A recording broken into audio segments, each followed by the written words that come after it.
નજીક દેવ તલાવડી પાસે આવેલા એક વેસ્ટ પ્લાસ્ટિકના ગોડાઉનમાં ભીષણ આગ લાગવાની ઘટના બની.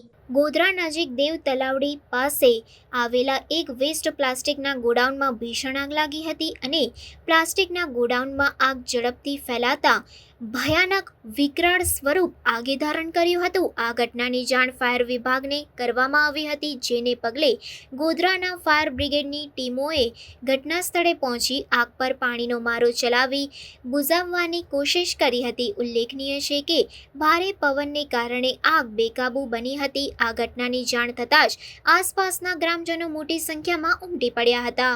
ગોધરા શહેરના અમદાવાદ હાઈવે માર્ગ ઉપર આવેલા દેવ તલાવડી પાસે એક વેસ્ટ પ્લાસ્ટિકના ગોડાઉનમાં આકસ્મિક આગ લાગતા અફરાતફરીનો માહોલ સર્જાયો હતો. જો કે આજુબાજુના સ્થાનિક રહીશોએ તાત્કાલિક ફાયર બ્રિગેડને જાણ કરતા ગોધરા ફાયર બ્રિગેડની ટીમ તાબડતોબ ઘટના સ્થળ ઉપર પહોંચી અને પ્લાસ્ટિકના વેસ્ટ ભંગારમાં પાણીનો મારો ચલાવી આગને કાબૂ લેવા માટે પ્રયત્નો કરી રહ્યા હતા.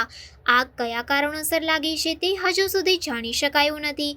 આગના બનાવને લઈને આજુબાજુમાં રહેતા સ્થાનિક લોકોમાં ભયનો માહોલ સર્જાયો હતો, કારણ કે આગે એટલું વિકરાળ સ્વરૂપ ધારણ કર્યું હતું કે તેને કાબૂ કરવા માટે ગોધરાની ફાયર બ્રિગેડની ટીમે સતત 3.5 કલાક સુધી પાણીનો મારો ચલાવ્યો હતો. ત્યારબાદ આગ કાબૂમાં આવી હતી.